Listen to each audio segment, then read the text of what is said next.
Engaged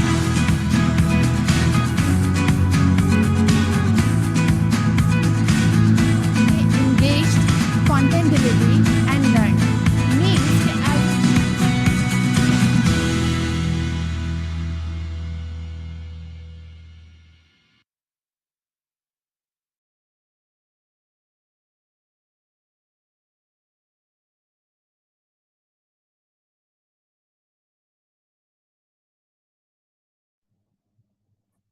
Assalamu alaikum, everyone. So we are back again with our Ramzan bite-sized lesson series, and today we have Ms. Hajra Salim, who is going to talk about moral development in the light of psychology. Let me just give you a brief introduction of what does Ms. Hajra Salim do.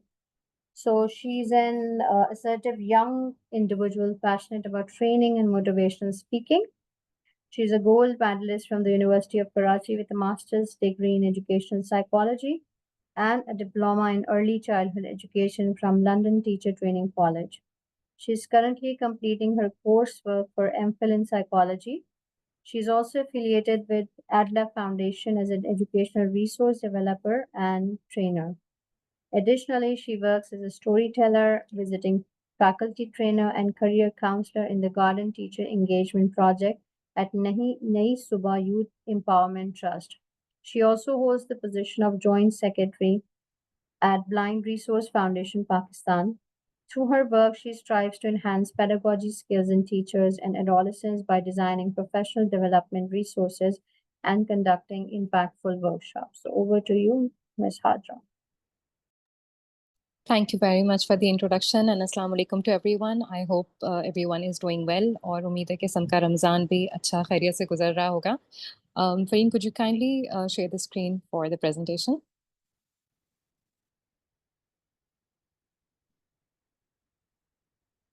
Is it visible? Yes, it is visible. Thank you very much. All right. So dear teachers and participants, the topic on which we'll be having a healthy conversation today is focusing on the moral development in the light of psychology. Fareen, can we have the next slide, please?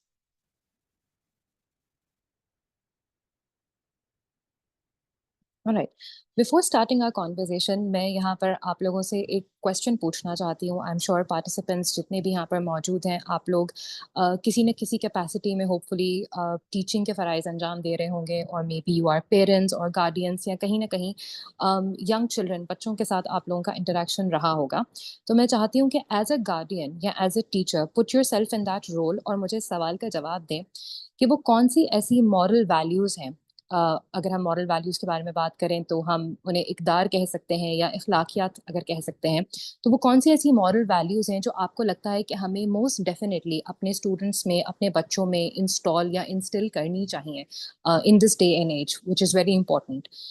अगर मैं खुद इस सवाल का जवाब दूँ तो I believe कि ऑनेस्टी इज समथिंग, अगर हम मॉरल वैल्यूज़ की बात करते हैं, जो हमें डेफिनेटली हमारे बच्चों के अंदर इंस्टॉल करनी चाहिए. ऑनेस्टी के अलावा hard work and responsibility, taking ownership. अगर आप कोई काम स्टार्ट करते हो तो उसे डेफिनेटली आप ख़त्म भी करो और उसमें 100% डेडिकेशन के साथ आप काम करो. These are a few values which I believe we must cater to when developing or when flourishing our children. Fareen, you are a mother and you are a teacher as well. What is your take on this? वो कौन सी ऐसी moral values हैं जो आप समझती हैं as a guardian या as a teacher कि हमें definitely हमारे बच्चों को उस direction में groom करना चाहिए? What is your take on this? और participants मैं चाहूँगी कि आप लोग भी हमसे interact करें and please give your answers in the chat box.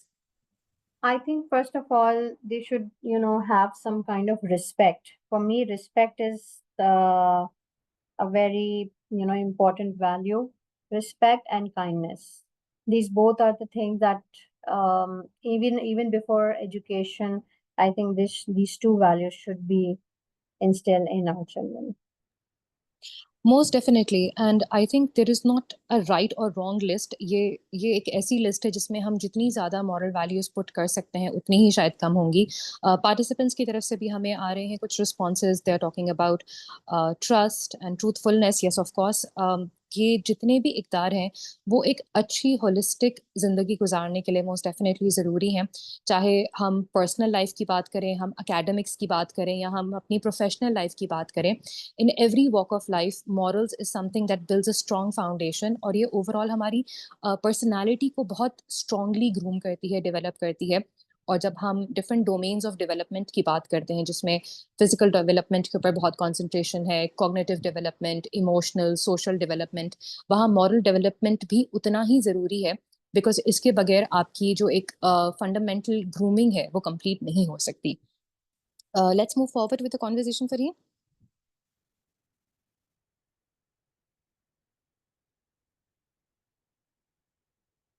Alright, जब हम मॉरल डेवलपमेंट की बात करते हैं, अगर इसको हम ऑपरेशनली डिफाइन करने की कोशिश करें या हम देखें कि मॉरल डेवलपमेंट होती क्या है, तो इन अ वेरी सिंपल वे हम कह सकते हैं, या just in a nutshell you can say that moral development is when an individual is able to distinguish between what is right and what is wrong.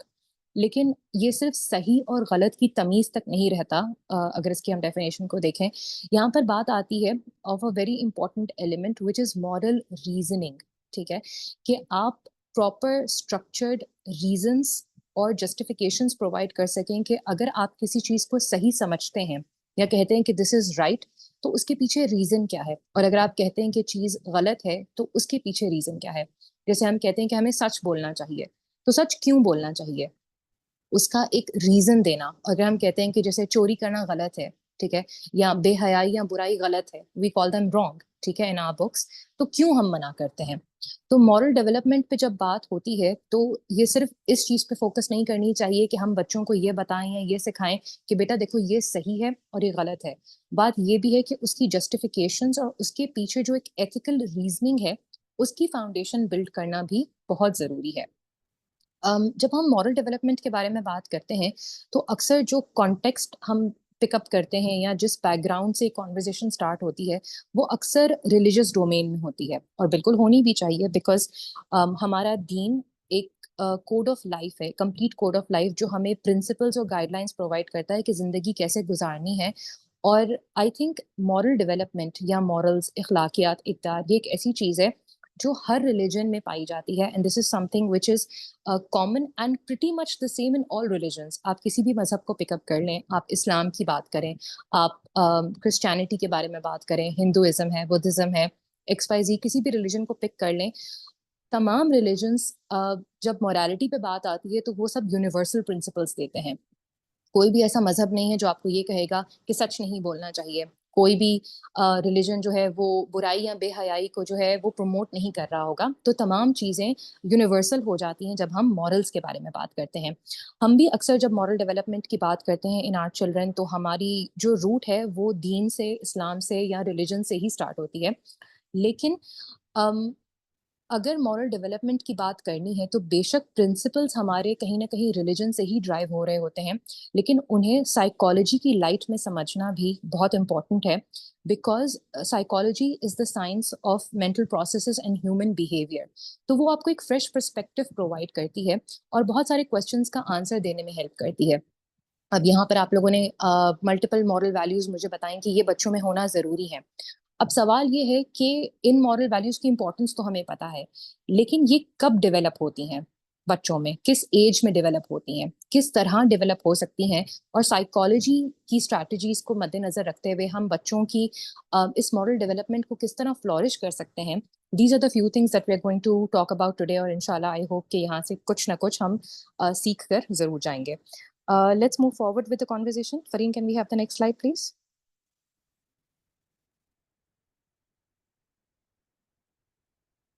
All right. आपकी screen पर जिन साहब की picture आप लोग देख रहे हैं इस वक्त, he is Lawrence Kohlberg and he is an American psychologist. और ये वही बात है कि अगर पाकिस्तान के बारे में बात की और कायदे आजम का जिक्र नहीं किया तो शायद कॉन्वर्जेशन कंप्लीट नहीं होगी। सिमिलरली, जब हम मॉरल डेवलपमेंट की बात करते हैं in the light of psychology, then Lawrence Kohlberg is one of the most prominent figures, जिनकी सबसे major contribution in the field यही थी कि उन्होंने मॉरल डेवलपमेंट को एक्सप्लेन करने के लिए एक पूरा फ्रेमवर्क प्रेजेंट किया है, and this is one of his major contributions. और आज भी फील्ड में, डिसिप्लिन में, लॉरेंस कोलबर्ग की इस थ्योरी की वजह से उन्हें जाना जाता है है और आज भी इस थ्योरी के ऊपर काम हो रहा है और मल्टीपल डिसिप्लिन्स में और मल्टीपल वॉक्स ऑफ लाइफ में डिफरेंट बिहेवियर्स को और मॉरल डेवलपमेंट की एक पूरी ट्रेजेक्ट्री को समझने के लिए हम लॉरेंस कोलबर्ग की थ्योरी और उनकी फ्रेमवर्क को पिकअप करते हैं और उन्हें स्टडी कर रहे होते हैं। ऑन द नेक्स्ट स्लाइड आप देख सकते हैं व्हेन वी मूव फॉरवर्ड,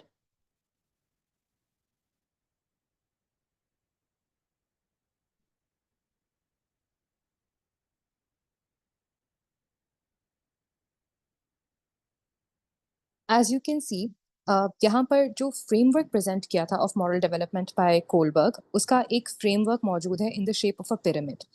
अब पिरामिड के फॉर्म में ये इस वजह से है बिकॉज मॉरल डेवलपमेंट की जो स्टेजेस बताए हैं कोलबर्ग ने, वो डिफरेंट एज ब्रैकेट्स में डिवाइडेड हैं। जब से हम पैदा होते हैं तब से लेकर all the way up to adulthood हम डिफरेंट स्टेजेस और डिफरेंट लेवल से गो थ्रू करते हैं, as you guys can see in this framework.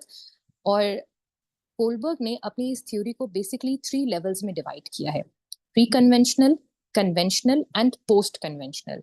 और हर लेवल के अंदर 2 स्टेजेस हैं divided into different age brackets, जिसमें हम डिफरेंट मॉरल्स सीखते हैं, समझते हैं और उनकी एप्लीकेशन हमारी लाइफ में और कॉन्क्रीट होती जाती है।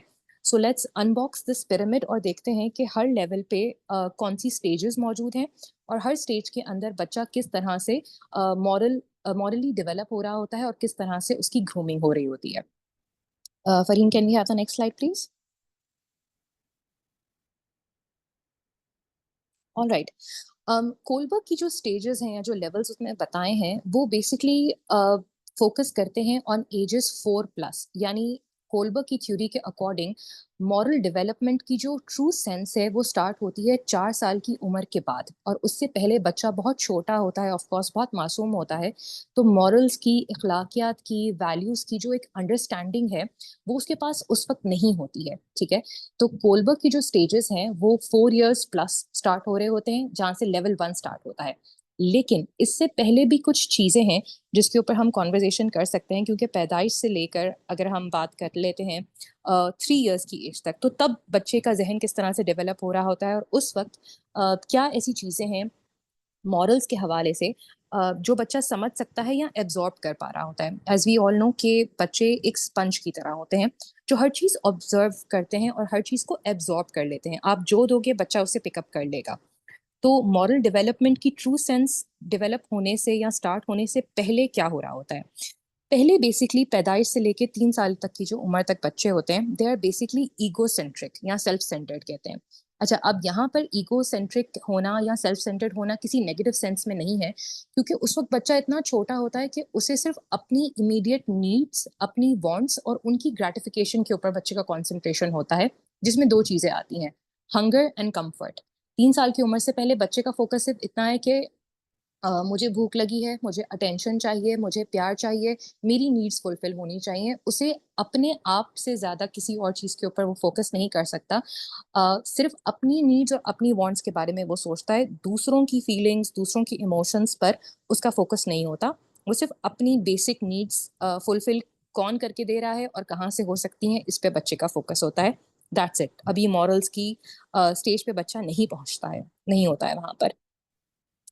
इसके अलावा बच्चा जो होता है पैदाइश के बाद, मतलब अगर हम कह लें कि 1 डेढ़ साल के बाद 2 साल की उम्र तक, पहली चीज़ जो बच्चा करना स्टार्ट करता है जो उसे मॉरल डेवलपमेंट की तरफ ले जाती है, वो है that the child starts reacting to the distress of their care givers.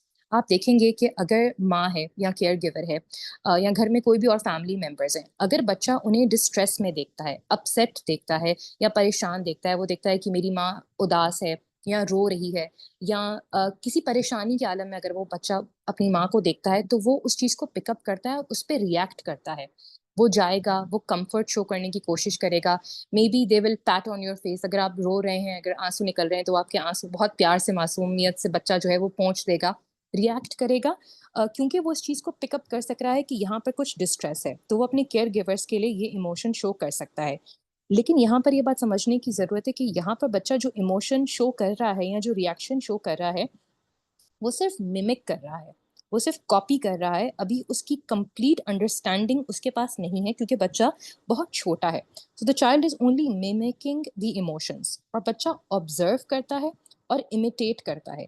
हम as adults, as caregivers, जो भी चीज़ें अपने घर में डेली हाउस होल्ड में कर रहे होते हैं, जैसे बिहेव कर रहे होते हैं, बच्चा उसको देखता है, इमिटेट करता है, कॉपी करता है और वही चीज़ें कर रहा होता है। आप देखेंगे कि छोटे बच्चे, अगर आप नमाज पढ़ रहे हैं तो वो भी जानमाज बिछा के, बच्चियाँ चादर पहन के जो है वो सजदों के ऊपर सजदे करना स्टार्ट कर देते हैं। They just mimicking us and copying us. वो एग्जैक्टली कर क्या रहे हैं, इसका मतलब क्या है, अभी इसकी अंडरस्टैंडिंग बच्चों के पास एक कंप्लीट कॉम्प्रीहेंशन नहीं होती है। आहिस्ता आहिस्ता जब बच्चा 3 साल की उम्र तक पहुंचता है तो फिर छोटी छोटी वैल्यूज़ उसे समझ में आना स्टार्ट हो जाती हैं। फॉर एग्जांपल, बच्चा अपने टॉयज़ शेयर करता है, ठीक है। अगर आप बच्चों को छोटे सिंपल रूल्स बताना स्टार्ट करें तो उन रूल्स को वो अंडरस्टैंड भी करता है और फॉलो भी करता है। हम जैसे बच्चों को सिखाते हैं कि बेटा कोई बड़ा आता है तो आप सलाम करें, अल्लाह हाफिज़ कहें, तो बच्चा इस चीज़ को कॉपी करता है, वो कहता है, रिस्पॉन्ड करता है। अगर आप कोई रूल सिखा दें कि don't shout, sit down, eat your food properly, बच्चा इन सिंपल इंस्ट्रक्शंस को भी फॉलो करना स्टार्ट करता है। और शेयरिंग का कॉन्सेप्ट बच्चे के अंदर आहिस्ता आहिस्ता स्टार्ट हो जाता है। अगर आप उससे कोई चीज़ लेते हैं या देते हैं तो वो आगे से रिस्पॉन्ड करता है। प्लीज़ एंड थैंक यू का कॉन्सेप्ट हम इस एज पे बच्चों को डेफिनेटली सिखा सकते हैं। तो ये छोटी छोटी चीज़ें हैं जो कि बिफोर द एज ऑफ 3 हम बच्चों के साथ कर सकते हैं। और इसके अलावा एक और चीज़, जब बच्चा 3 से 4 साल की उम्र तक के एज पे आ रहा होता है और फाइनली जब कोलबर्ग की मॉरल डेवलपमेंट की स्टेजेस फॉर्मली स्टार्ट होने वाले होते हैं, उस वक्त एक चीज़ आती है कि बच्चा गिल्ट और फ्रस्ट्रेशन को और फेयरनेस के कॉन्सेप्ट को समझना स्टार्ट करता है। अगर बच्चा किसी काम के लिए इनिशिएटिव लेता है, 2-3 साल का बच्चा, और वो काम अगर वो नहीं कर पाता, अगर उससे कोई ग्लास टूट जाता है या कोई चीज़ गिर जाती है या कोई गलत काम करने पर अगर आप एज गार्डियन उसे डांट देते हैं, तो बच्चे के अंदर गिल्ट की फीलिंग डेवलप होना स्टार्ट हो जाती है। गिल्ट के अलावा बच्चे को फ्रस्ट्रेशन भी होती है। आप देखें, आप definitely as guardians and teachers आपने ये चीज़ नोटिस की होगी कि अगर आप बच्चे को कोई प्रॉमिस कर दें कि हम आपको वीकेंड पे गार्डन ले जाएँगे या मैं आपको कोई टॉय दिला दूँगा या हम बाहर घूमने जाएँगे, और फिर अगर आप उस प्रॉमिस को कीप नहीं कर सकते, अगर आप वो वादा तोड़ देते हैं या उस चीज़ को फुलफिल नहीं कर पाते, तो बच्चा फ्रस्ट्रेशन शो करता है। मम्मा, आपने कहा था ना कि आप मुझे गार्डन ले जाएँगी, आप मुझे झूले पे ले जाएँगी, आप क्यों नहीं लेके जा रही हैं? आपने बोला था हम जाएँगे। तो वो फ्रस्ट्रेशन बच्चा एक्सपीरियंस करना स्टार्ट करता है। फ्रस्ट्रेशन के अलावा गिल्ट और फेयरनेस का कॉन्सेप्ट। फेयरनेस यानी इंसाफ at a very basic level. आपने भाई को चॉकलेट दे दी, आपने मुझे नहीं दी, क्यों?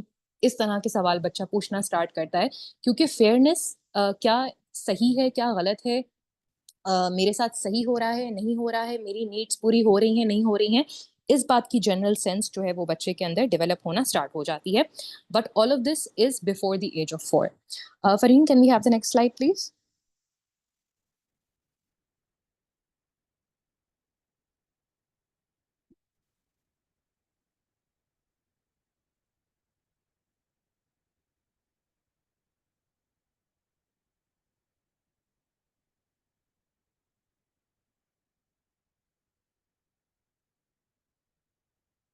Fareen, can we move to the next slide, please?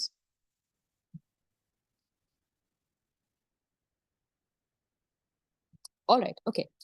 अब फॉर्मल तरीके से जो मॉरल डेवलपमेंट की थ्योरी कोलबर्ग ने प्रेजेंट की थी, उसके स्टेजेस स्टार्ट हो जाते हैं। फर्स्ट लेवल की अगर हम बात करते हैं तो it is called the pre conventional level, और इसके अंदर 2 स्टेजेस होते हैं।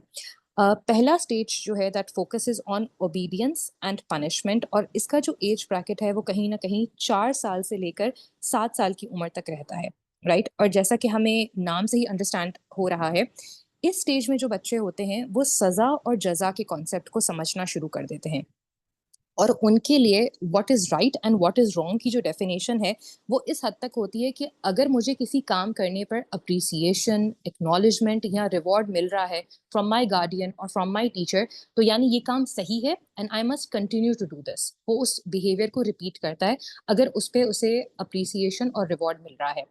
लेकिन अगर किसी काम को करने पर बच्चे को पनिशमेंट मिलती है या पेरेंट्स और गार्डियंस की तरफ से डिसअप्रूवल मिलता है या नेगेटिव बिहेवियर वो शो करते हैं, डांट देते हैं मिसाल के तौर पर, तो बच्चा समझ जाता है कि ठीक है, दिस इज रॉन्ग और ये चीज़ मुझे नहीं करनी है, वरना मुझे इसके बदले में जो है वो पनिशमेंट मिलेगी। तो बच्चे के लिए सही और गलत का कॉन्सेप्ट या डेफिनेशन सिर्फ इस हद तक होता है कि जो चीज़ पे मुझे पनिशमेंट मिली वो चीज़ गलत है, और जिस चीज़ पे अप्रिसिएशन मिली वो चीज़ बिल्कुल ठीक है। As simple as that. फिर जो हमारे पास सेकेंड स्टेज आ रही है यहाँ पर हम एक्सचेंज और इंडिविजुअलिज्म के कॉन्सेप्ट पर बच्चा पहुंचता है, जो हमें 7 ईयर्स से लेकर 10 ईयर्स तक की एज ब्रैकेट में बच्चे मिलते हैं जब बच्चे स्कूल गोइंग हो जाते हैं। अब यहाँ पर राइट और रॉन्ग की डेफिनेशन कब कैसे चेंज होती है? अब यहाँ पर इस सेंस में चेंज हो जाती है कि जिस काम को करने से मुझे एज एन इंडिविजुअल बेनिफिट मिल रहा है, या अगर मैं कोई ऐसा काम कर रहा हूँ जिसके एक्सचेंज में मुझे फायदा मिल रहा है, तो इसका मतलब है वो काम बिल्कुल ठीक है। यहाँ पर जिस मॉरल वैल्यू की हम सजेशन देते हैं या एडवाइस करते हैं कि this is the right age to develop this particular moral, वो उसमें 2 चीजें हमारे पास हैं। सबसे पहले बच्चे इस एज ब्रैकेट में 4 साल से लेकर 10 साल की उम्र तक इस बात को कॉन्क्रीटली समझ लेते हैं कि every action has a consequence. मैं जैसे बिहेव करूंगा, जो भी मेरा एक्शन होगा, उसके बदले में कोई कॉन्सिक्वेंस मुझे मिलेगा। अब वो कॉन्सिक्वेंस पॉजिटिव भी हो सकता है और नेगेटिव भी हो सकता है। और दूसरा मेन कॉन्सेप्ट या जिस मॉरल वैल्यू को हम डेवलप कर सकते हैं in this age, that is the concept of sharing and caring. ठीक है, बच्चे ये बात समझते हैं कि अगर मैं टॉयज शेयर करूंगा अपनी फ्रेंड के साथ, तो वो भी मेरे साथ टॉयज शेयर करेगी। स्कूल में आप देखते हैं कि बच्चे अक्सर लंच शेयर करते हैं, मैं तुम्हें चिप्स दूंगी तो मुझे कुकीज देना। ये एक एक्सचेंज है, और बच्चे इसको सही क्यों समझते हैं? क्योंकि उसमें उन्हें अपना फायदा नजर आ रहा होता है। तो मॉरल डेवलपमेंट इस एज ब्रैकेट में यहाँ तक होती है कि बच्चे पनिशमेंट को अवॉइड करते हैं, रिवॉर्ड्स को सीक करते हैं, शेयरिंग, केयरिंग, फेयरनेस के कॉन्सेप्ट को अडेप्ट करते हैं, क्योंकि उन्हें पता है कि इससे जो है वो मुझे बेनिफिट होगा, इन द लॉन्ग रन मुझे ही इसका फायदा हो रहा होगा। तो इस लेवल में जब हम प्री कन्वेंशनल की बात करते हैं, तो these are the few moral values जिनके ऊपर हमारा मेजर फोकस रहता है।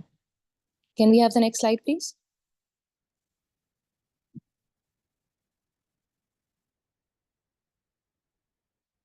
इसके बाद जो हमारे पास नेक्स्ट स्टेज आती है according to Kohlberg, that is basically the conventional morality का स्टेज। यहाँ पर इस लेवल में भी हमारे पास 2 स्टेजेस आते हैं। अब यहाँ पर एज ब्रैकेट ऑफ कोर्स थोड़ा सा हमारा बढ़ जाता है। प्रीवियसली हम 4 साल से लेकर 10 साल की उम्र तक के बच्चों के बारे में बात कर रहे थे। यहाँ पर जो बच्चे हैं वो 10 साल से लेकर 16 ईयर्स 16 साल तक के बच्चों का ब्रैकेट आता है। और स्टेज में जो ब्रेक आता है वो आता है हमारे पास अराउंड 14 ईयर्स, यानी थर्ड स्टेज जो है हमारी वो फिर चलती है 10 साल से लेकर 14 साल तक। अब यहाँ पर देखें कि हम अगर डिफरेंट मॉरल डेवलपमेंट की अगर सिर्फ बात ना करें, अगर हम डिफरेंट डोमेन्स ऑफ डेवलपमेंट के बारे में अगर बात करते हैं, तो फिजिकल डेवलपमेंट भी बच्चे के साथ साथ चल रही होती है। खासतौर पे इस एज ब्रैकेट में बच्चे प्यूबर्टी को एक्सपीरियंस करते हैं, इमोशनल चेंजेस भी आ रहे हैं, सोशल नेटवर्किंग भी बच्चे की बढ़ रही है, और कॉग्निटिवली भी बच्चा ग्रो कर रहा है। आप देखेंगे कि 10-12 साल का जो बच्चा है वो लॉजिकल रीजनिंग और एब्स्ट्रैक्ट थिंकिंग और क्रिटिकल थिंकिंग जैसी चीज़ों को, प्रॉब्लम सॉल्विंग जैसी कॉग्निटिव एबिलिटीज़ को एक्सपीरियंस कर सकता है। तो कभी भी जब हम मॉरल डेवलपमेंट की बात करते हैं तो हम उसे सिक्लूड या सेपरेट नहीं कर सकते। इट्स अ कलेक्टिव प्रोसेस, बाकी तमाम चीज़ें भी साथ साथ बच्चे की हो रही होती हैं। तो जब बच्चा इस एज ब्रैकेट पर पहुंचता है, तो बच्चा क्या करता है, अपने रिलेशनशिप्स पे कंसंट्रेट करने की कोशिश करता है, और मॉरल डेवलपमेंट फोकस करती है on developing good relationships, and this is between 10 to 13 year olds. ठीक है, यहाँ पर बच्चे का फोकस ये होता है कि सही गलत का फर्क क्या है, जिस बिहेवियर से मेरे रिलेशनशिप्स स्ट्रांग हो रहे हैं वो चीज़ सही है मेरी नज़र में। ठीक है, ये बच्चे की एक बेसिक अंडरस्टैंडिंग डेवलप हो जाती है। और जब बच्चा इस एज ब्रैकेट से थोड़ा और बाहर जाता है, 14 से 16 ईयर्स के बारे में हम बात करते हैं, तो then the child starts focusing on maintaining social order, यानी नज्मो जब्त का जो कॉन्सेप्ट है हमारी सोसाइटी में भी और हमारी पर्सनल लाइफ में भी, इस चीज़ की बेसिक अंडरस्टैंड बच्चों के अंदर जो है वो डेवलप होना स्टार्ट हो जाती है। और बच्चे कुछ और मॉरल वैल्यूज जो अब थोड़ी सी मेच्योरिटी की लेवल पे आने के बाद जो बच्चे समझ सकते हैं, उस चीज़ की कंप्लीट अंडरस्टैंडिंग ले लेते हैं। मिसाल के तौर पर इस स्टेज में हमारे पास आता है कन्फॉर्मिटी एंड रिस्पेक्ट। जैसे फरीन आपने शुरू में कहा था रिस्पेक्ट की आपने बात की थी। कन्फॉर्मिटी, कन्फॉर्मिटी से मुराद है कि बाकी सब लोग जो कर रहे हैं मैं भी वही करूं, क्योंकि एक कॉन्सेप्ट है ना हमारे पास कि जो मेजोरिटी कर रही है वो ठीक ही होगा। अगर ज़्यादातर लोग किसी काम को इस तरह से कर रहे हैं तो मैं भी यूं ही करूं, जिससे मुझे कन्फॉर्मिटी मिलती है। और बच्चे यहाँ पर रिस्पेक्ट का जो ट्रू मीनिंग है उसे समझते हैं, और बच्चे रिस्पेक्ट शो करना स्टार्ट करते हैं। और ये रिस्पेक्ट सिर्फ एल्डर्स के लिए या अथॉरिटी फिगर्स के लिए नहीं है, यहाँ पर रिस्पेक्ट से मुराद हमारे रूल्स और रेगुलेशंस भी हैं। हर किसी के घर के कुछ रूल्स होते हैं कि हम कितने बजे सोते हैं, कितने बजे उठते हैं, घर का रूटीन कैसा है, क्या चीज़ हमारे बड़े अप्रूव करते हैं, क्या चीज़ हमारे बड़े डिसअप्रूव करते हैं। बच्चे स्कूल भी जा रहे होते हैं, आगे जाके 16 इयर्स तक बच्चे कॉलेज तक भी जाते हैं। तो इंस्टीट्यूशंस के क्या रूल्स हैं? ऑफ कोर्स क्लासरूम के भी हमारे पास रूल्स हैं, रूटीन्स हैं, प्रोसीजर्स हैं। उस चीज़ को बच्चे समझते हैं, उन्हें फॉलो भी करते हैं और उसकी एक बेसिक अंडरस्टैंडिंग और रिस्पेक्ट बच्चे के अंदर डेवलप हो जाती है। इस एज ब्रैकेट के अंदर जो दूसरी क्रूशियल मॉरल वैल्यूज़ जो डेवलप हो जाती हैं या हम करवा सकते हैं बच्चों को गाइड करके, उसमें ऑनेस्टी भी आ जाती है, रिस्पॉन्सिबिलिटी आती है। रिस्पॉन्सिबिलिटी सेल्फ केयर में भी आ जाती है और जो टास्क असाइन करते हैं उनकी रिस्पॉन्सिबिलिटी और जनरल रिस्पॉन्सिबिलिटी वो भी आ जाती है। बच्चों के अंदर लॉयल्टी से रिलेटेड जो एक बेसिक अंडरस्टैंडिंग है कि लॉयल्टी क्या होती है, उसकी ट्रू अंडरस्टैंडिंग बच्चों के पास इस एज ब्रैकेट में स्टार्ट होती है। And most important moral value जो इस एज ब्रैकेट में डेवलप होती है, दैट इज एम्पैथी, यानी हम एहसास होना, to keep yourself in someone else's shoes, और दूसरों के प्रॉब्लम्स को समझना, उनका एहसास होना और उनकी प्रॉब्लम्स को कैसे रिजॉल्व किया जा सकता है, हम कैसे उन्हें हेल्प कर सकते हैं, ये तमाम चीज़ें, ये तमाम मॉरल वैल्यूज इस एज ब्रैकेट में डेवलप होती हैं। Can we have the next slide please Fareen?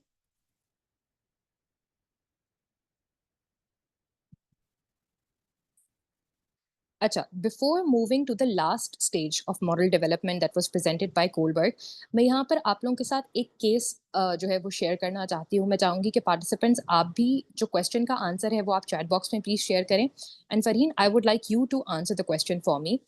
First करें कि आप एक ट्रेन के ट्रैक पर हैं, ठीक है, आप रेलवे में हैं and there is a train track और सामने से स्पीड में एक ट्रेन आ रही है। उस ट्रेन को आप स्टॉप नहीं कर सकते, आप उसे रोक नहीं सकते, लेकिन एक चीज की अथॉरिटी जो आपके पास है वो ये है कि आप इसका जो ट्रेन का ट्रैक है वो आप चेंज कर सकते हैं। दिस इज द लिबर्टी और the power which you have. अब ये ट्रेन इतनी स्पीड से आ रही है, लेकिन जिस ट्रैक पर से गुजरने वाली है उस ट्रैक पर कुछ वर्कर्स हैं, 4-5 वर्कर्स हैं, वो वहां पर खड़े हैं, वो अपना काम कर रहे हैं। आप उन्हें सिग्नल करके या किसी भी तरह से कम्युनिकेट करके वहां से हटा नहीं सकते, वो वहीं पर है। और एक और साइडवेज एक और ट्रैक है, एक सेपरेट ट्रैक जा रहा है जिस पर सिर्फ एक शख्स खड़ा हुआ है, ओनली वन पर्सन, ठीक है।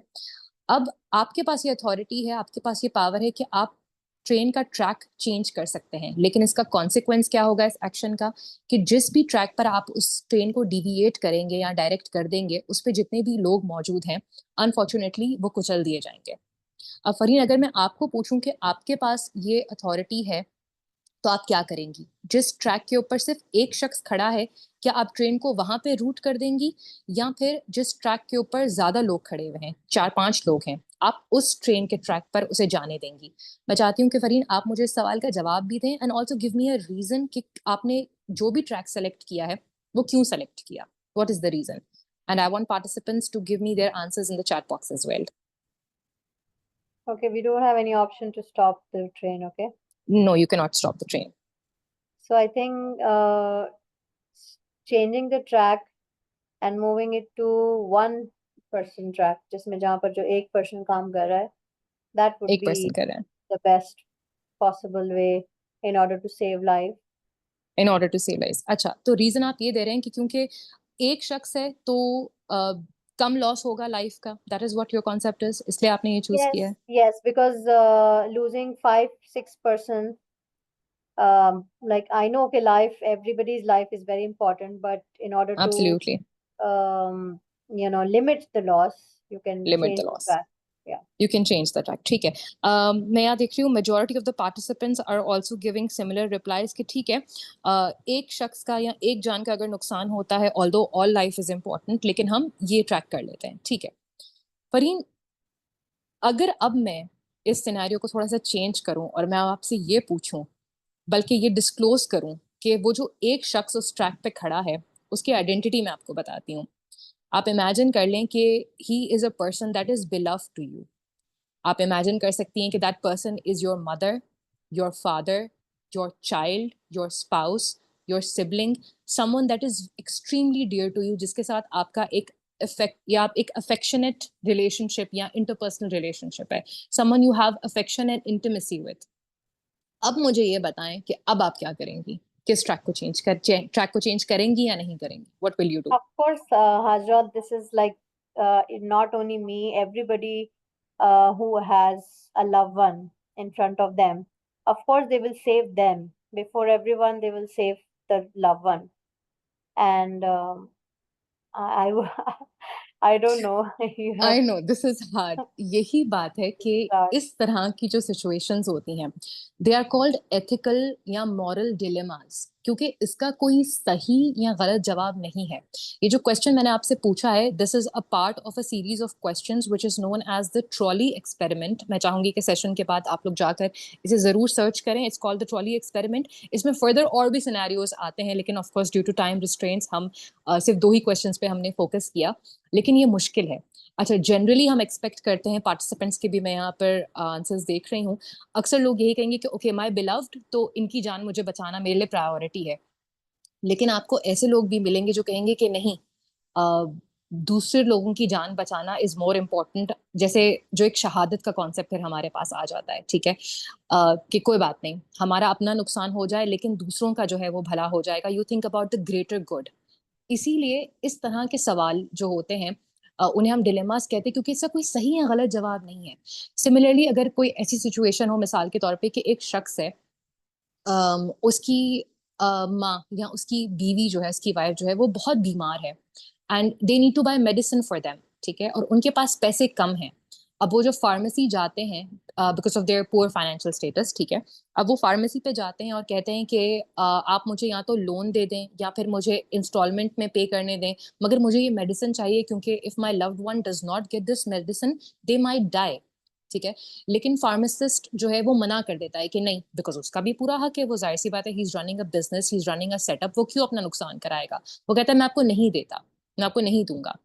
और वो शख्स जिसको दवाई की नीड है, वो एग्रीवेट होकर या तो लड़ाई कर लेता है या तो चोरी कर लेता है, क्योंकि उसे तो अपने प्यारे की जान बचानी थी। तो अब यहाँ पर क्या उसने सही किया या गलत किया? इस तरह के जो सवाल हमारे सामने आते हैं ना, ये हमें मॉरल डिलेमास में या एथिकल डिलेमास में पुट कर देते हैं, क्योंकि इसका कोई सही या गलत जवाब नहीं होता है।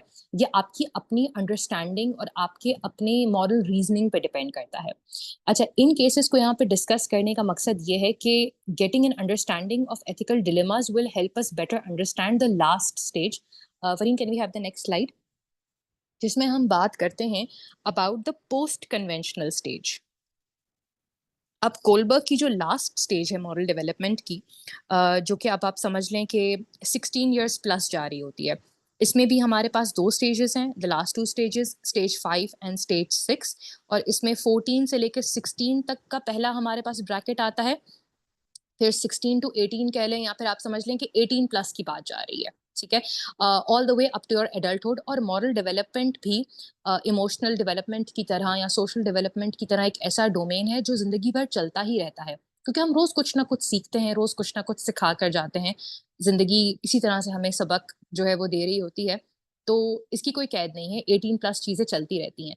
लेकिन यहाँ पर जो सबसे ज्यादा आप समझ लें कि हमने बेसिक से स्टार्ट किया, इंटरमीडिएट पे आए, अब यहाँ पर सबसे एडवांस लेवल पे जो मॉरल डेवलपमेंट हो रही होती है, वो कहीं ना कहीं इस स्टेज पे डेवलप करती है, जहाँ पर हम यूनिवर्सल प्रिंसिपल्स को समझते हैं। और यहाँ पर जो हमारी डेफिनेशन है ना of what is right and what is wrong, वो सही गलत के दायरेकार से बाहर निकलकर बियॉन्ड देखती है, क्योंकि कुछ सिचुएशंस जिंदगी की ऐसी होती हैं जिसमें आप सही और गलत का फैसला इस तरह से नहीं कर सकते, क्योंकि उसमें बहुत सारी दूसरी कॉम्प्लिकेशंस कह लें या दूसरी कॉम्प्लेक्सिटीज ऐड हो जाती हैं। और आप सिंपली, जैसे बचपन में था कि सजा मिलेगी तो नहीं करना है और जजा मिल रही है तो करना है, या जिसमें मेरा बेनिफिट हो रहा है मैं वो कर लूं, इतना सिंपल अब नहीं रहता। जिंदगी ऐसे उतार चढ़ाव लेकर आती है हमारे पास, ये कभी कभी मॉरल डिलेमास को अवॉइड करना हमारे लिए पॉसिबल नहीं होता। लेकिन डिफरेंट मॉरल वैल्यूज की और अखलाकियात की और इकदार की अंडरस्टैंडिंग इस लेवल पे हो रही होती है। अब वो कौन सी चीजें हैं, उनके बारे में हम एक ओवरव्यू ले लेते हैं। सबसे पहले जिस मॉरल वैल्यूज की अगर हम बात करें जो इस स्टेज पे डेवलप हो रहे होते हैं, इस एज ब्रैकेट में बच्चे एक्सपीरियंस करते हैं, वो है अबाउट सोशल नॉर्म्स, कि हमारी सोसाइटी के अंदर कौन सी चीज़ें जो है उन्हें नॉर्मलाइज किया गया है, किस चीज़ों को सोसाइटी अप्रूव करती है और किसको डिसअप्रूव करती है। और बच्चे जो है वो अपने पर्सनल एथिकल स्टैंडर्ड्स बना लेते हैं ऑफ मोरालिटी। मेरी नज़र में क्या सही है और मेरी नज़र में क्या गलत है, ठीक है। जैसे अगर हम टीनेजर्स की बात करते हैं, ऑफ कोर्स इस ब्रैकेट में कुछ बच्चे होते हैं, वो कहते हैं कि ड्रेसिंग मॉडेस्टली, हिजाब लेना या अबाया पहनना, ठीक है, ये मेरे मॉरल स्टैंडर्ड्स पे फिट आता है, which I think is correct, so that is why I am going to do it. लेकिन आपको सिमिलरली कोई और टीनेजर मिलेगा, देयर लाइक नहीं, मॉडेस्टली ड्रेस होने की जरूरत नहीं है, I want to wear whatever I look fashionable in, या जो भी चीज़ मेरे लिए कंफर्टेबल है, जो भी ट्रेंडिंग है, I am going to do that. तो आप क्या करते हो इस लेवल पे, आपकी अपनी सोशल नॉर्म्स की अंडरस्टैंडिंग डेवलप होती है और आप अपने पर्सनल स्टैंडर्ड्स सेट कर लेते हैं कि क्या चीज़ मेरे हिसाब से सही है और क्या चीज़ मेरे हिसाब से गलत है।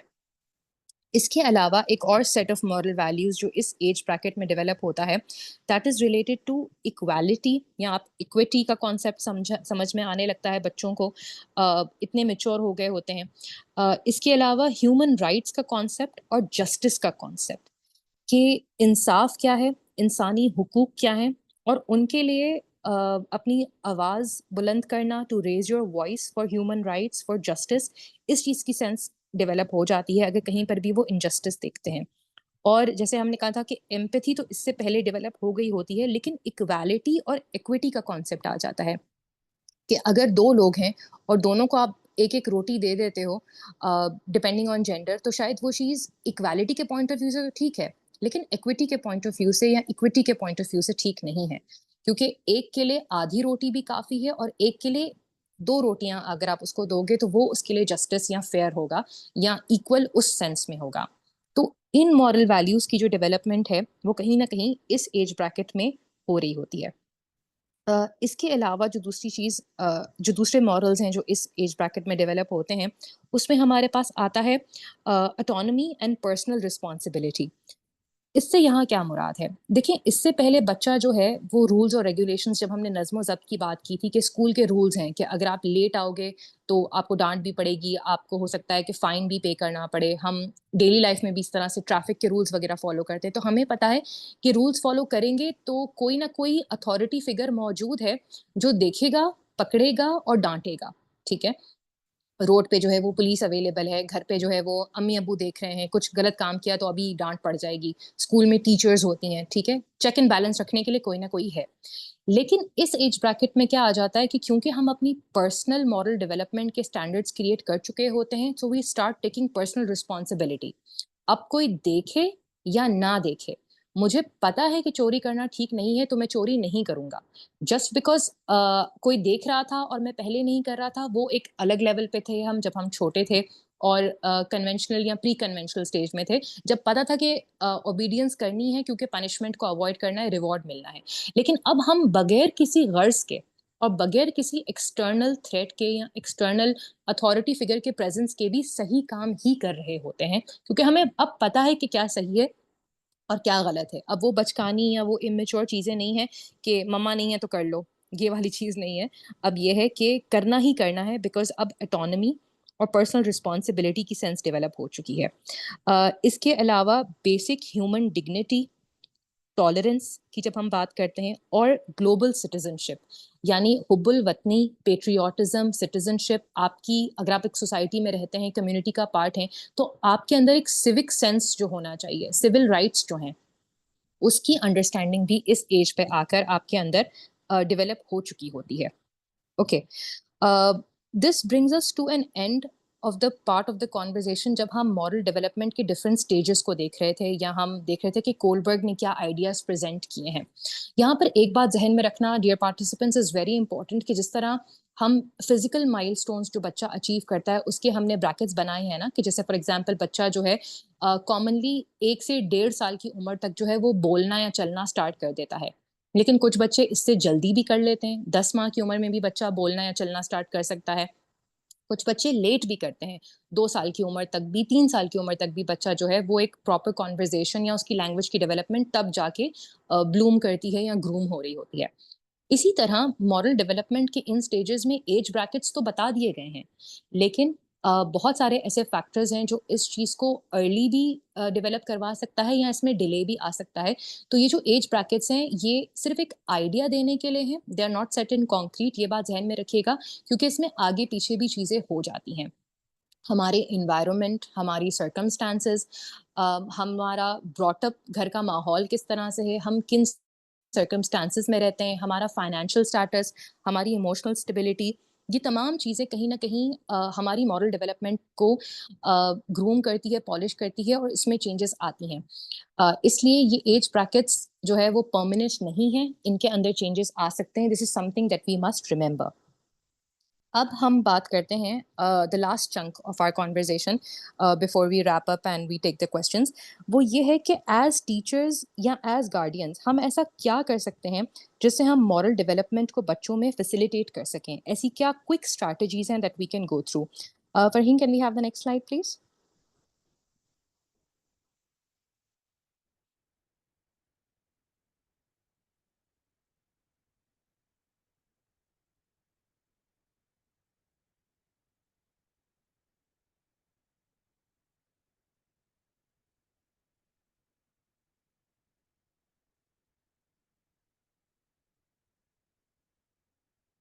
Fahim, can we move to the next slide, please?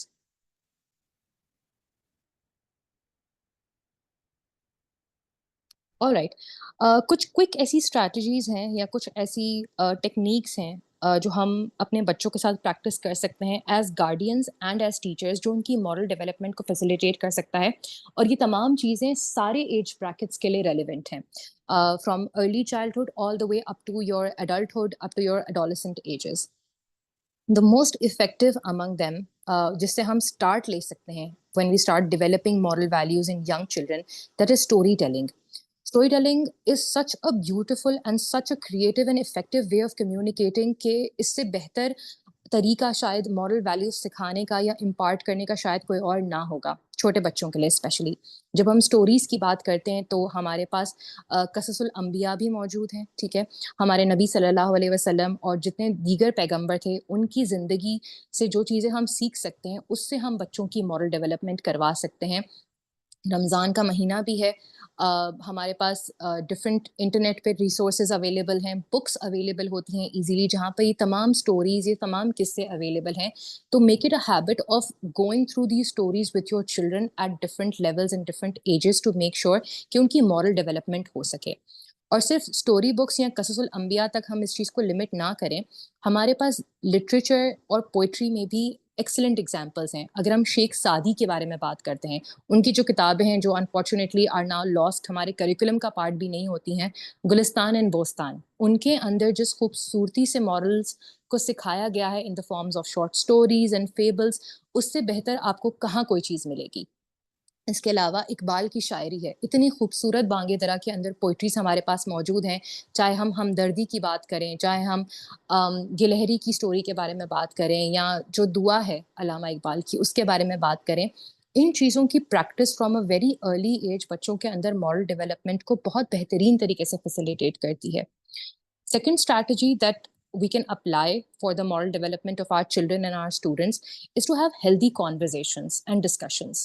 Unfortunately हमारे घरों में डिनर टेबल कॉन्वर्जेशन किस हद तक रह गई है कि हम सब बैठ के एक साथ खाना तो खा रहे होते हैं, लेकिन या तो हम अपने सेलफोन्स में बिजी होते हैं या फिर दूसरी गॉसिप्स में या डिफरेंट डेली एक्टिविटीज के बारे में सिर्फ कॉन्वर्जेशन कर रहे होते हैं।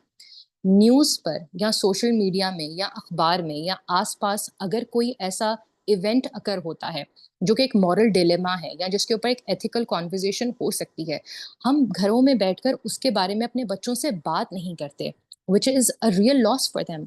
अगर हम बैठकर अपने स्टूडेंट्स के साथ क्लास में या घर में अपने बच्चों के साथ डिफरेंट इस तरह के इंसिडेंट्स जो ट्रेंड हो रहे हैं, अगर उनके बारे में बात करेंगे और बच्चों को एक ओपन अपॉर्चुनिटी देंगे कि आप इस पे अपनी राय का इजहार करें, give your opinion on this, what do you think, ये सही हुआ, गलत हुआ, क्या हुआ, इससे बच्चों के अंदर इंक्वायरी और क्रिटिकल थिंकिंग जनरेट होती है, उनकी मॉरल डेवलपमेंट होती है और एक घर में भी एक स्ट्रॉन्ग बॉन्ड डेवलप होता है जो कि मॉरल डेवलपमेंट को फैसिलिटेट करता है। इसके अलावा अगर हम सोशल वर्क के बारे में बात करें, हम अपने बच्चों को इनकरेज करते हैं कि वो एक्स्ट्रा करिकुलर एक्टिविटीज़ में हम उन्हें इनरोल करवाते हैं। हम बच्चों को आर्ट्स की क्लासेस में इनरोल करवा देते हैं, स्विमिंग है, स्पोर्ट्स है, दीगर दूसरी एक्टिविटीज़ हैं, आईटी है, कोडिंग है, प्रोग्रामिंग है, but what about social work? Pakistan में हज़ारों एनजीओज़ काम कर रहे हैं that are working for the welfare and empowerment of different communities and disabilities.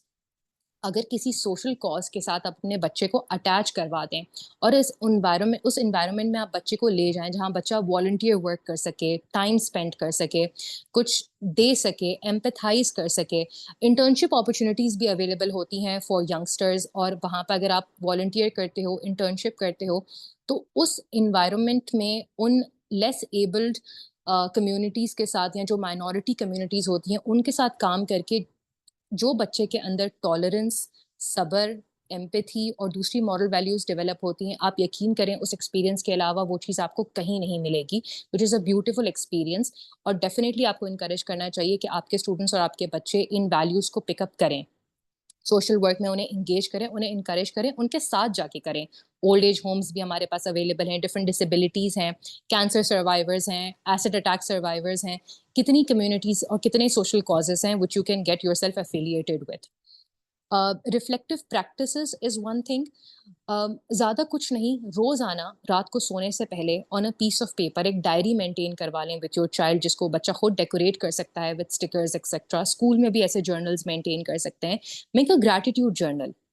रोज रात को सोने से पहले कोई एक चीज for which you are thankful वो उसमें लिख दें। फिर आप देखें कि मॉरल डेवलपमेंट कैसे बूस्ट होती है। अभी ईद आने वाली है, रमजान का एंड चल रहा है। encourage your children to make apology letters or to make thank you letters and distribute them among each other. Eid cards के वो फॉरवर्ड मैसेजेस व्हाट्सएप पे नहीं, बल्कि हैंड रिटन टाइनी नोट्स आपके डोमेस्टिक स्टाफ के लिए, आपके ग्रैंड पेरेंट्स के लिए, आपकी सिबलिंग्स के लिए, आपके फ्रेंड्स के लिए, आपकी बिल्डिंग का चौकीदार है, आपके घर में जो मेड काम करती है, उसको एक छोटा सा thank you letter to express your gratitude, to express and acknowledge and appreciate of what they are doing for you. इस तरह के अगर अप्रिसिएशन या थैंक यू लेटर्स आप लिखवाते हैं या अपॉलॉजी लेटर्स लिखवाते हैं, तो उससे बच्चों की मॉरल डेवलपमेंट डेफिनेटली होती है। And last but not the least, एक और स्ट्रैटेजी जिसके साथ मैं अपनी ट्रेनिंग को कंक्लूड करना चाहूँगी, वो इस चीज़ के ऊपर फोकस करती है कि एक होलिस्टिक मॉरल डेवलपमेंट के लिए रोल मॉडल्स का अवेलेबल होना इज़ वेरी इंपॉर्टेंट। हमने जब शुरू में बात की थी, आप सब ने मुझे डिफरेंट मॉरल वैल्यूज़ बताएं कि आप बच्चे में क्या इंस्टॉल या इंस्टिल करना चाहते हैं। आप चाहते हैं बच्चे सच बोलें, झूठ ना बोलें, बच्चे रिस्पेक्ट शो करें एल्डर्स को, honesty, loyalty, responsibility, empathy, patriotism, ये सब चीज़ें करें। लेकिन अगर आप खुद एज अ टीचर या एज अ गार्डियन उन कैरेक्टरिस्टिक्स को, उन ट्रेट्स को, उन मॉरल वैल्यूज को रोल मॉडल की तरह प्रेजेंट खुद करके नहीं दिखा रहे, अगर आपके कॉल ऑफ फेल में तजाद है, तो फिर कैसे होगी बच्चे की मॉरल डेवलपमेंट? एक जोक बहुत फेमस चलता है कि अब्बू कह रहे हैं कि मैं घर पे नहीं, ठीक है। आप खुद वाइट लाइज कहते हैं, अगर आप खुद झूठ बोलते हैं, अगर आप खुद डिसऑनेस्ट हैं, अगर आप खुद नमाज नहीं पढ़ते, कुरान की तिलावत नहीं करते, ठीक है, अगर आप घर में गॉसिप्स में या दूसरों की बुराई करने में, इन सब चीज़ों में, दूसरी एक्टिविटीज़ में मशगूल हैं, तो आपको क्या लगता है बच्चा ऑब्जर्व नहीं कर रहा, बच्चा नहीं समझता? हम कहते हैं छोटा ऐसे क्या समझ, नहीं, बच्चा हर चीज़ देखता है, एब्जॉर्ब करता है। तो जो मॉरल वैल्यूज़ आप बच्चों के अंदर इंस्टॉल करना चाहते हैं, खुद उसका एक आइडियल रोल मॉडल, मेंटोर बनकर दिखाएं। बच्चा खुद ब खुद आपको कॉपी करेगा और वो चीज़ सीखेगा। हम बाहर जाते हैं, रोड पे खुद कचरा फेंक देते हैं, तो क्या हमारे बच्चे कचरा नहीं फेंकेंगे रोड पे? फिर कैसे उनके अंदर एक सिविक सेंस या ग्लोबल रिस्पॉन्सिबिलिटी जो है वो डेवलप होगी? नहीं हो सकती है। आप खुद दूसरों को बुरा भला कहते हैं और आप एक्सपेक्ट करते हैं कि आपका बच्चा ये ना करे, आपके स्टूडेंट्स ये ना करें। आप खुद टाइम पे नहीं आते और आप एक्सपेक्ट करते हैं कि बच्चा पंक्चुअल हो जाए। That is not possible. So make yourself a strong role model. जो भी बच्चे में डेवलप करना है वो खुद प्रैक्टिस करना स्टार्ट करें, बच्चा खुद ब खुद उस चीज को पिकअप करेगा। And we can move to the last slide. Thank you very much, everyone. This was from my side. These are a few strategies, and there's different stages and levels of moral development जिससे go through करके हम अपने बच्चों की moral development कर सकते हैं। I hope कि इस conversation से आप लोगों ने कुछ ना कुछ ज़रूर सीखा और किसी न किसी कैपेसिटी में इस चीज़ को अपने घरों में, अपनी क्लासरूम्स में ज़रूर प्रैक्टिस करेंगे। एंड इंशाल्लाह if we keep to it, तो हमारे बच्चे, हमारे स्टूडेंट्स एक होलिस्टिक डेवलपमेंट के साथ, एक अच्छी ग्रूमिंग सेंस के साथ बेटर इंडिविजुअल्स बनकर सामने आएंगे। I wish everyone all the best. अगर आप लोगों के कोई क्वेश्चंस हैं, कोई कमेंट्स हैं, So please feel free to ask them in the chat box so that we can move up towards wrapping the session. Thank you so much, Hajra. तुम्हारी presentation, each and every word, I can relate to each and every word, and I think ये सारी चीजें जो है वो, especially the volunteer work and treating others with respect is very, very important for the moral development of the children. I hope that बाकी सब लोग भी इस बात से जो है वो agree करेंगे that what she has said is really true and I can relate to it. We would like to see your comments in the chat box.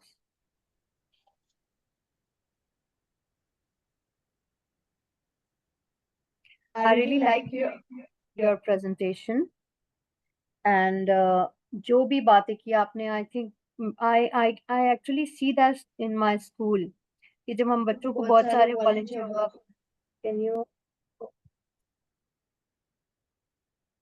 बिल्कुल Fareen, volunteer work and social work is something जो कि आपको, क्योंकि जब आप hands on उस field में उतरते हैं और उन लोगों के साथ काम करते हैं तो आपके अंदर एक ठहराव आता है, एक सब्र डेवलप होता है, टॉलरेंस डेवलप होता है, आपको एहसास होता है when you look at those who are beneath you in any way, तो उससे आपको मोटिवेशन भी मिलती है और आपको समझ आता है कि ज़िंदगी गुजारने का क्या तरीका हो सकता है, and you become very thankful. आपके अंदर सब्र और शुक्र डेवलप होता है, और जब तक ये दोनों चीज़ें आपके अंदर नहीं मौजूद होंगी, आपकी एक मॉरल डेवलपमेंट नहीं हो सकती है। तो I would really truly encourage everyone कि वॉलंटियर और सोशल वर्क में तो अपने स्टूडेंट्स को ज़रूर जो है वो रजिस्टर करवाएं, because this can do wonders for everyone. Yeah, exactly. You are right. Okay, so thank you so much, Hajra, for conducting a wonderful session. Your presentation, your way of delivering it was just perfect. And I hope that everybody has gained something new. Thank you very much for the appreciation from all the actually, I participants think as well. these all are reminders. Sometimes Yes. we actually know all of these things, but we just need reminders. But the way you presented it, I think ये सब चीजें mind में रह जाएंगी लोगों के, because you, और सबसे पहली बात जो, you know, the picture that you showed, the train one. Yes. Yeah. I would encourage, it's called the trolley experiment. Trolley experiment. Trolley. Yes. Yeah. TROLLEY, Yeah. trolley experiment. Do look it up. आप लोग जरूर जाके देखिएगा. And it's truly an eye opener कि हम ethical reasoning किस तरह से देते हैं और किस तरह से moral values जो है वो हमारी shift हो जाती हैं depending on situations. It really gives you a better understanding. It gives you an opportunity to deep down dive into it and understand कि किस तरह से चीजें work करती हैं. Yeah. ठीक है. Okay. So now I have shared the certificate link in the chat box for everybody to fill it in, and you know the process. All right. So thank you so Thank you much. so much, everybody. everyone. I'm going through your comments. Yeah. Thank you so much, everybody, for participating, and thank you so much, Hajra, for conducting it. And we would now move towards I our look last forward to session seeing of- you all in another Yeah, session exactly. sometime. Another session, and our last session of the Ramzan Bite Size series session will be on the 20. It's on the 20th of March.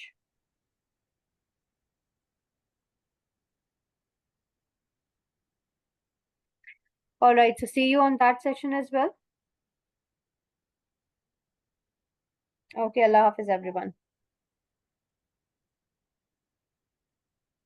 Allah Hafiz, everyone. Take care.